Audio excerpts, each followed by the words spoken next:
Michael Jackson, who from the group, said that at one of our last YouthAlerts. He says that a lot of youths are not fathers because they never had a father. They didn't know how to be a father.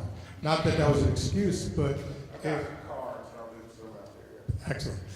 Not that was an excuse, but a reason. Now, Reverend Tyler from the Antioch Church, I heard of some sort of We Care sort of program going on with the Fayette County Police Department. I didn't know anything about it, so I'd like to invite Reverend Tyler. Is he here somewhere? Oh, there he is. I'm sorry. Oh, no, don't go that way. The other way, please. To tell us about the We Care project. It was Chief Justice Bassett, I'm sorry, Chief Justice, it was Chief Police Bassett who was talking about it at a Fayette Human Rights Commission, and I'd like to know all about it. Let's give Mr. Gaines a hand.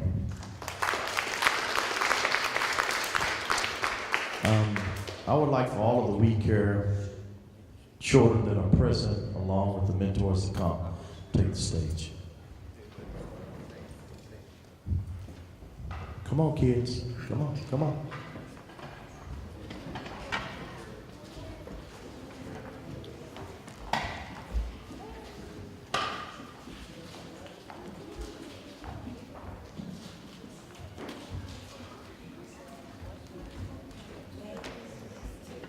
While they're coming, I want to come in and thank everyone that has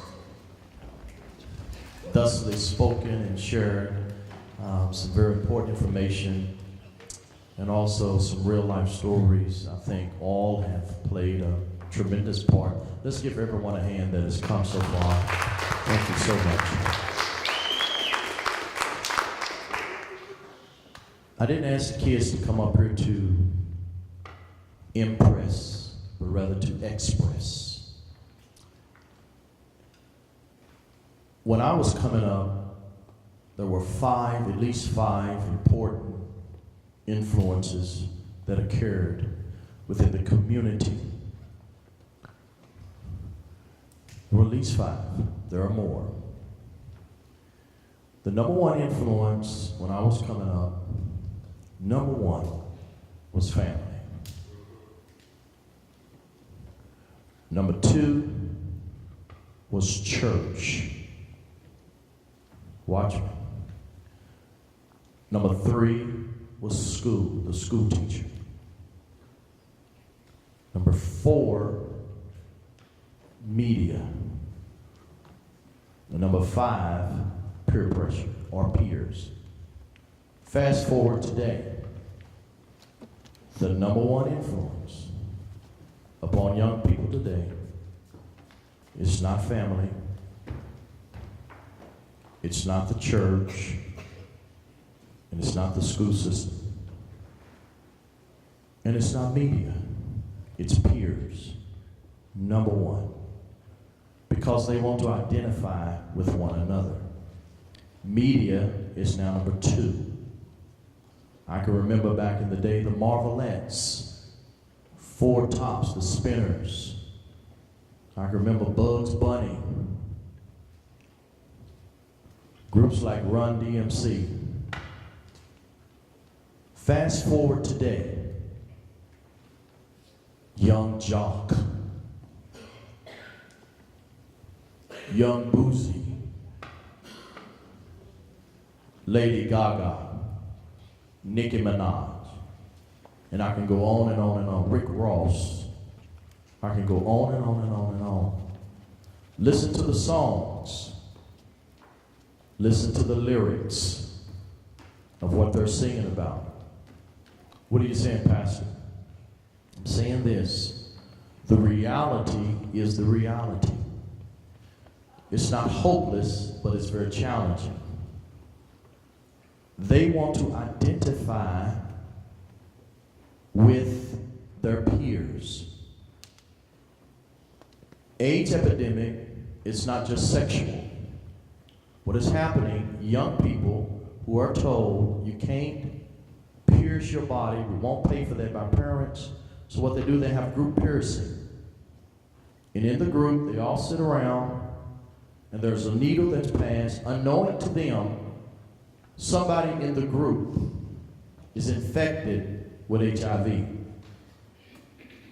So the needle that's passed around infects another, and another, and another. Why? Because they want to identify with one another, unaware that someone's infected.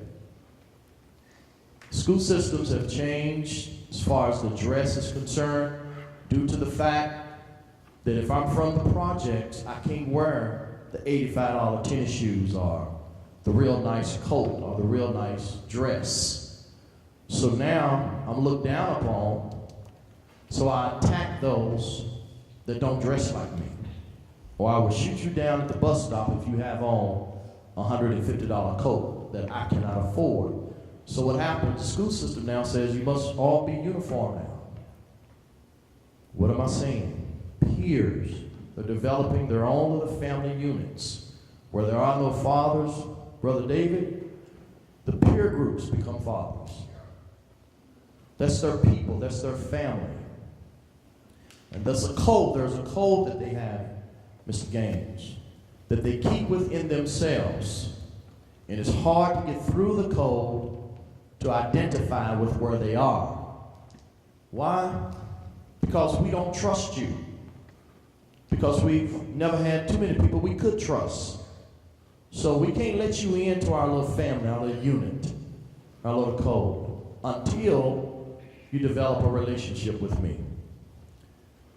Philip B. Edge talks about it in his book, Teaching for Results. He said, if you're going to, watch this, teach me, you first must reach me. And oftentimes we're trying to teach people that we are not reaching. And so what we have decided to do with all of the trends that's taking place, again, number one, influence today, peer. Number two is media. They get rich, try dying. They're trying to live out what they're seeing in the media, trying to be something they will never be.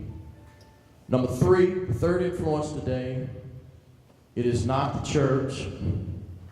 Third influence today, here you go. You got peer, you got media. The third influence today is the school system. Family, church is last. Because the church now, according to the Barna report, is out of touch.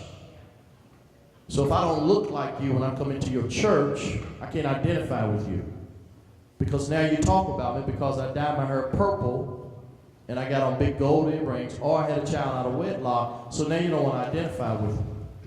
So the church becomes hypocritical because you're out of touch.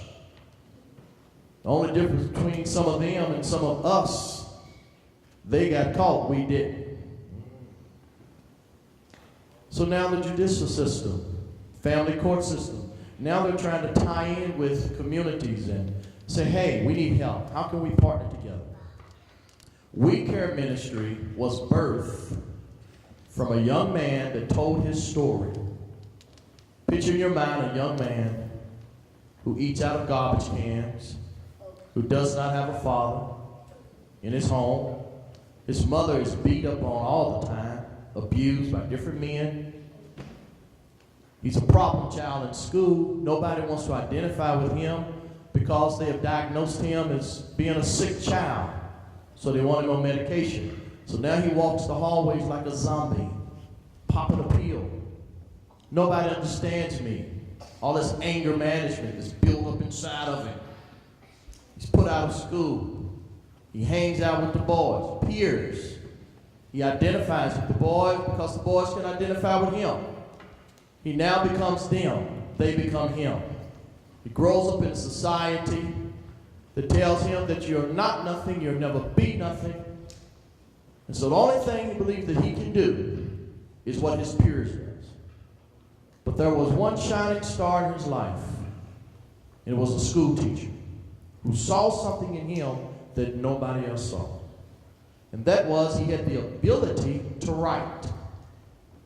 And she took that little bit that he knew, showed him how to string together English and grammar, and he went on school. She helped him through school. And that gentleman that inspired We Care Ministry, that was birthed in my spirit when I heard him speak, was Mr. Manny Scott. I came back to the church of Antioch and I said, we need a ministry that will identify with kids to let them know we care. Whatever it is that's going on with you, we care about it. Poverty, we care. Illiteracy, we care. Low self-esteem, we care. Non-parental involvement, we care. Poor grades, we care. And I told the church, I said, we've made everything too spiritual. Everything's not spiritual. And we've made it too spiritual. I believe spirituality has a major part, yes, but I don't believe that's the end. And so as I close, we talked about it, and I said we need a mentorship program that deals with life skills to teach them decency, integrity, to empower and pour into them that which they're not getting in their own communities, that which they're not getting from the Boy Scouts, that which they're not getting from YMCA and other agencies in the community, or better yet, at home. And so we pulled together a group of people, and as a result of that, we've partnered with Partners with Youth. We have grants that are coming in now. So we have an activity, yes, we have the activity, but we more so have the mentorship. We deal with anger management, career, English, grades. We deal with helping them with education because we want them to know that education is your passport out of poverty. Nobody owes you anything. And so that particular ministry was birthed in the spirit of this pastor, launched, because I'm a big picture guy. I don't have the small meticulous. I'm not a David Kozar. I can't thread the little dots, but I can give you the big picture. So what I do, Mr. Gaines, I surround myself with people who can connect the dots. And if the truth be told, all of us can identify with the necessity of partnerships. And one of those persons that came up and said, I would love to try and do it, is Miss India Greer. India Greer,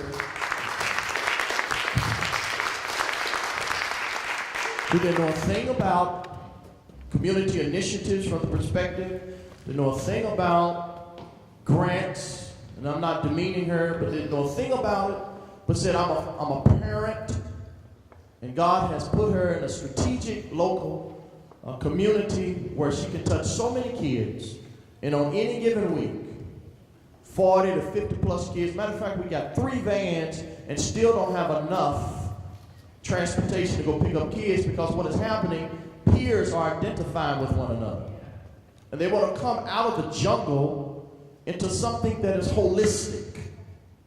Some of the meals we fix, hot meals. Some of these kids, it is the best meal of the week.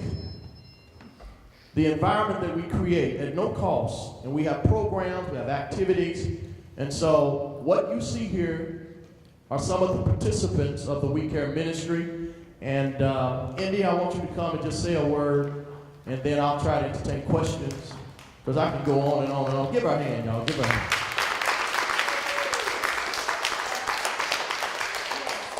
This is the We Care project. I call it a project. We do a lot of things that help them in life, practical things. We have, we do a lot of things like grooming, learning how to groom yourself, sex education. We split them up because of the ages. We have been to the Opera House tickets for the, what was it called? One of the kids, what was it called? Where we go? Miracle Workers. The tickets was $75 a piece. They got donated. Every kid got to go. A T-shirt. We do things like that. Well, let me say this. I was a kid. What motivates me and why we do so much and why I go so well, I was a kid that failed first grade. I can identify with a kid that's struggling in school. I was a kid that lived on our own for 3 years, from 12 to 15 years old, on my own. I can identify with that. I used drugs at 12 years old. Freebasing, I don't even know if you know what that is, but at 12 years old, I was doing drugs like that. I was having sex, so my motivation and all those things that I've been through motivates me to do things for kids like kids, inner city kids. So the activities that I do is things that I did never get to do that I would want kids to experience. I have a son that was shot. He made it through. He's incarcerated. I want to help these kids know that you don't have to be that. You don't have to get shot. When we get them, we keep them out of the streets for about 2 hours. You know, away from harm. We take them out of their zone in their neighborhoods, because a lot of my kids is all over Lexington, the inner city kids. We take them out of that zone into a zone that's positive. And then we also encourage the parents. I'm also a single mother. Most kids, I didn't have a father. Some kids didn't have a father. But as a mother, I'm the father and the mother. So we bring the parents, we try to encourage the parents to come in on the field trips. We have parents right here to get involved with the children. We will pick the kids up and take them home. And I just want to give an example. I had 10 kids stay on night with me last night, just so they can get here, because sometimes you have to go that extra length in this society today to get the kids to be involved in something positive like this. You just can't say, I want to do this and I want to do that for the kid. It's a lot of footwork nowadays. And you got to have that in you to be able to influence one of these kids. And if I just get 2 kids out of this group that get something out of it, I'm happy. Because I found out that that's my purpose. And I want these kids to find a purpose in life. That's our goal. I believe if they find a purpose why they're here, they might think about the choices that they make in life.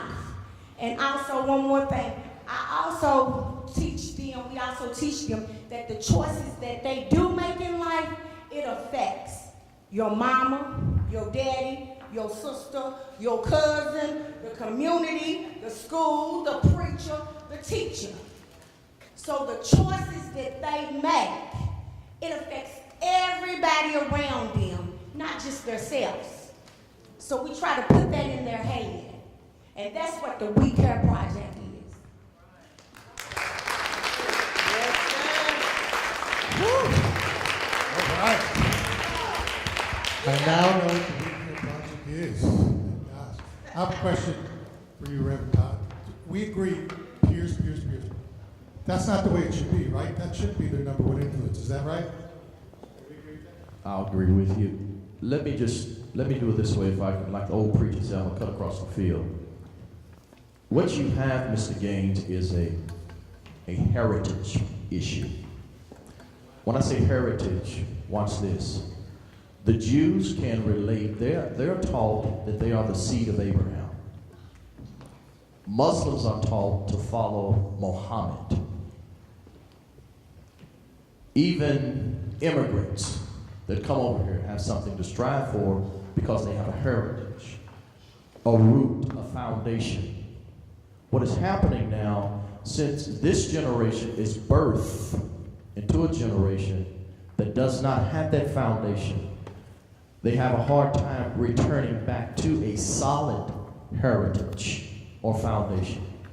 What we're going to do and what we've decided to do was to help reduce those stats by saying, okay, as for me and my house, we're going to take the line, the stick of faith, and in the line of demarcation, say from this day forward, my generation will be the generation that will lay out a strong foundation that our kids can return back to. So that's what this initiative is relating to. So to answer your question in that way. We're in total agreement. It should be the peers. But here's my last question. The Dunns are brothers? I didn't know that. All these people, these are all young people. The fact that peers is number one in their lives, it's not their number one influence in their lives. I mean, it's not these kids' fault, right? No. These same kids, they are the peers. They are the peers that their friends look over to. So they're also the peers, not just, it's not their fault either, right? Whose fault is it? I mean, heritage. I mean, they're not responsible for the heritage either. Again, I always fall back to the subject. It's like, am I talking to the wrong people by talking to youth? It's where do we solve the problem? I mean, like I said, it's not their fault. I don't think we can say that, no, it's not their fault. But let me say this to you. The book of Deuteronomy helps us with that question. Parents have children and bring them into the world. And God holds parents responsible. Everything starts at home. Discrimination, bigotry, racism. Home is the teacher, living room floor. But when you don't have a home, the village raises you. Well, the problem I have with that statement that it takes a village to raise a child, the whole village, what do you do, Mr. Gaines, when the village is sick? There you go.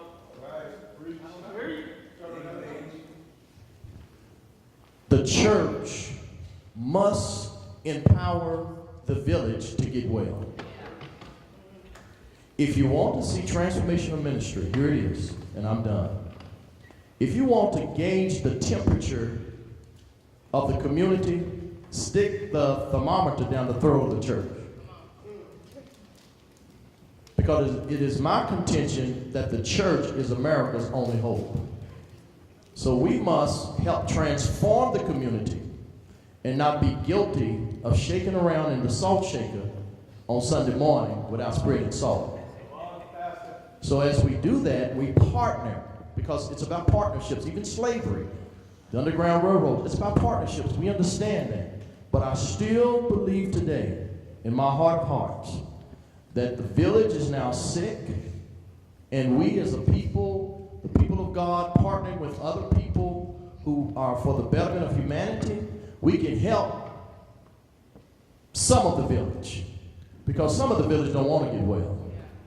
So we've got to help those who want to get well, and I always encourage them, do not underestimate the power of one. Because one demonic man in Mark chapter 5 was healed. And the Lord said, he's now clothed in his right mind. And he said, I want to go with you. The Lord said, no, you can't go with me. I want you to go back home. And I just believe that when he headed back home, this crazy man that was now right, I believe his wife looked out the window and said, that looks like my husband coming back home. But the difference is, although he's walking like my husband, he's a changed man. And that one man influenced 5,000 plus people. And I said that to say that we teach each one of them that there's a champion in you. And so the power of one is very important. The power of the father. David Kozar did an excellent job. These kids will be fathers and parents in this generation to go back into the village to help the village get well. And that's what we got to do, working together with programs like what you're doing, Fayette County and other agencies and social agencies and entities that are for the betterment of humanity, along with the church. The church is I believe with all my heart, the church is America's only hope.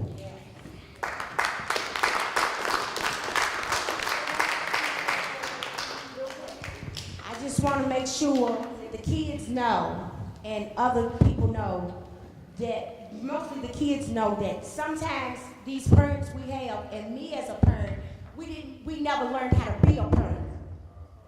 And they need to know that. So that's when we can stop that gap right there. Filling that gap with the churches, like you say, and we can be able to teach them. So my mother, I cannot blame my mother or my father, they just didn't know. So I don't want them to ever blame their parents because they might not know. We have a lot of young parents now. They just might not know. But it's up to us, these programs, our churches, to be able to teach these kids so when they have their kids, because they're our future, it'll get a little bit better. And I just want Wait. India. Do any of your kids like going to the theater? You said you went to the theater, right? Yeah. Well, we have 2 tickets here for the children's theater. Woo!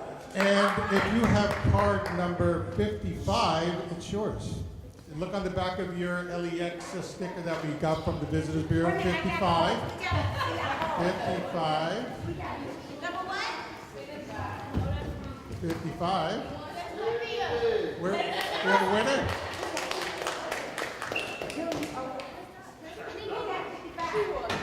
Oh!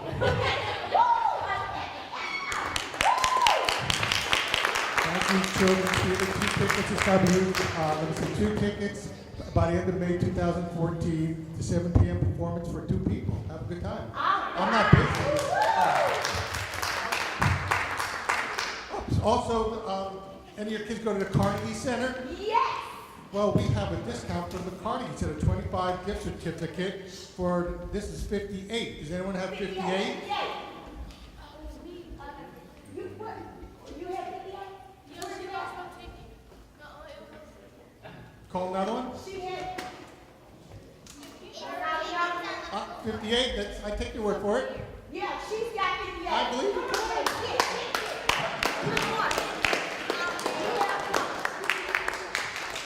We have a judge here. We can get the Bible out. We can swear to. This is the. You know the Carnegie Center. It's downtown, and you got a 25 discount. I think they have like pony rides. No, I'm just reading. Okay, and last but not least, this is my favorite. We have a baseball team. It's the Lexington Legends, and the Stein Group gave us 4 presidential seats for the Lexington game for the 2004 seat at Whitaker Ballpark. And if you have number 60, they're yours. 60. You got 60. Woo! Somebody get a presidential box. Wonderful. It's all yours. Have a good time. Take me out the ball. Oh my gosh. Couldn't have worked out. Thank you so much for coming. I appreciate it. The Duck Brothers. I couldn't agree more with you, Reverend. It seems like religion and church has been out in front of peace and youth for so long. It's like I feel like the rest of us are just trying to catch up. I'd like to invite the Dunn brothers. I got to see who the brother looks like. We're ready for you.